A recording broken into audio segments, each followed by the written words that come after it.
नमो नमः। सुनो सुनाती में मैं आपको हमारी भारतीय संस्कृति, हमारी परंपरा और हमारी मिट्टी से जुड़ी कहानियाँ सुनाती हूँ।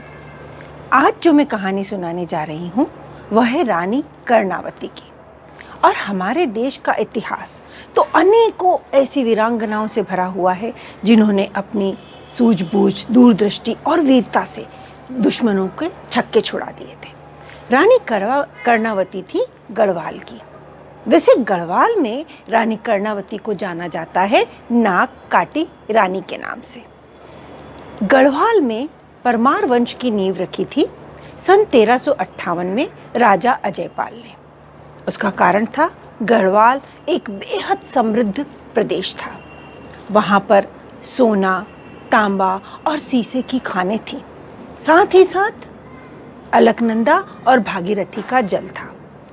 तो गढ़वाल की समृद्धता के किस्से सभी ओर फैले हुए थे। सन 1608 से 1611 के बीच में एक ब्रिटिश यात्री जब गढ़वाल गया था तो वहाँ की समृद्धता के बारे में बताते हुए उसने लिखा था, विलियम फेंच ने लिखा था कि यहाँ के राजा इतने रईस हैं, इतने अमीर हैं कि वह सोने की थालियों में, ठोस सोने की थालियों में अपना भोजन करते हैं। सन 1622 में गढ़वाल के राजा शाम शाह की मृत्यु के पश्चात वहाँ का राज्य संभालते हैं राजा महिपत शाह। और महिपत शाह की पत्नी थी रानी कर्णावती। महिपत शाह बेहद वीर थे। उनकी वीरता के किस्से चारों ओर थे। उन्होंने तिब्बत और कुमायूं रीजन के बहुत से इलाकों में अपने राज्य को बढ़ाया था। सन 1628 में जब शाहजहां का राज्याभिषेक होना था मुगल राज्य के लिए, तो शाहजहां भी यह चाहता था कि इस समृद्ध राज्य से उनकी दोस्ती हो। तो शाहजहां ने अपने राज्याभिषेक के लिए निमंत्रण राजा महिपत शाह को भी भेजा था, लेकिन महिपत शाह शाहजहां के राज्याभिषेक में आने से मना कर देते हैं। और शाहजहां को लगता है यह उनका अपमान है, लेकिन शाहजहां उस वक्त कुछ नहीं कर पाता है। किंतु 1631 में एक युद्ध के दौरान राजा महिपत शाह की मृत्यु हो जाती है। राजा महिपत शाह की जब मृत्यु होती है उस वक्त उनका पुत्र पृथ्वीपति शाह केवल 7 वर्ष का बालक था। राजकाज की सारी जिम्मेदारी उनकी पत्नी रानी कर्णावती पर आ जाती है। रानी कर्णावती बेहद समझदार थी, उनके पास दूरदृष्टि थी, पर वे यह नहीं चाहती थी कि उनका समृद्ध राज्य अब और अधिक युद्ध को झेले। तो वे अपना सारा ध्यान प्रजा की सुख सुविधा को बढ़ाने में लगा देती हैं। वे वहाँ पर नहरों का निर्माण करवाती हैं जिससे सिंचाई अच्छे से हो, पानी के संरक्षण के लिए टैंक्स बनवाती हैं जिसमें पानी को इकट्ठा करके रखा जा सके। साथ ही साथ वे लोगों के रहने के लिए देहरादून के पास कर्णावत नामक एक नगर को भी बसाती हैं। रानी कर्णावती की राजधानी थी श्रीनगर में। यह श्रीनगर उत्तराखंड में है। लेकिन राजा महिपत शाह की मृत्यु के बाद आसपास के दूसरे राजाओं और शाहजहां को यह लगने लगा कि इस समृद्ध राज्य को लूटने का इससे बेहतर मौका हमें नहीं मिल सकता। तो सभी सोचते हैं कि रानी कर्णावती कमज़ोर है, हम इस राज्य को चढ़ाई करके लूट लेंगे।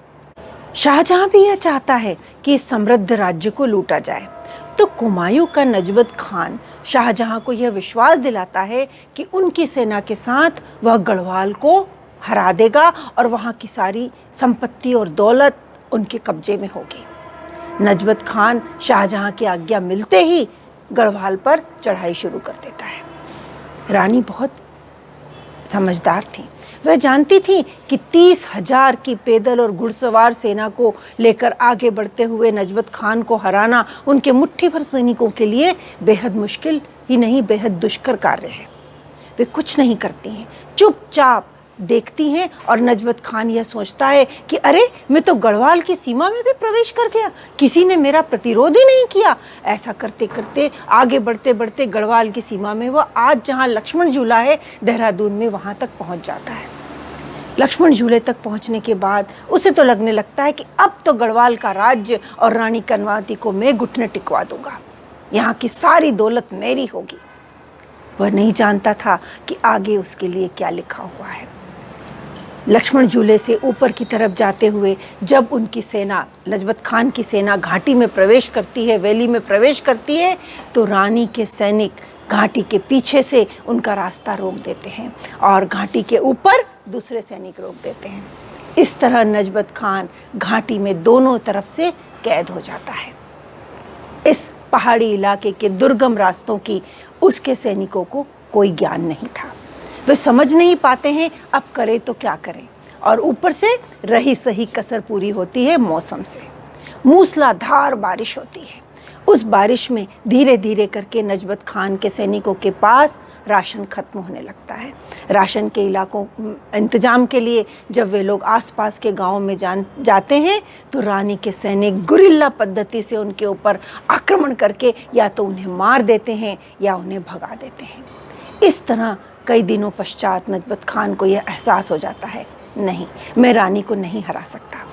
तो वह रानी कर्णावती को एक पत्र लिखता है और इस पत्र में वह यह अनुरोध करता है कि भाई हमें जिंदा यहाँ से जाने दो। तो इस पत्र का जवाब रानी देती है, ठीक है, मैं आपको और आपके सैनिकों को यहाँ से जिंदा जाने दूंगी, लेकिन आपकी जान की जगह पर मेरे सैनिक आपके सैनिकों की नाक काटेंगे। अगर आप नाक कटवा कर यहाँ से जाना चाहते हैं, जिंदा रहना चाहते हैं, तो चले जाएं। नजबत खान और उसके सैनिक क्या करते? जान तो प्यारी थी, वे अपनी नाक कटवाने के लिए तैयार हो जाते हैं। तो इस तरह शाहजहां की सेना रानी कर्णावती की सेना से नाक कटवाकर वहाँ से वापस जिंदा लौटती है। आपको यह कहानी कैसी लगी? इसे लाइक कीजिए और मेरे चैनल को सब्सक्राइब कीजिए। धन्यवाद।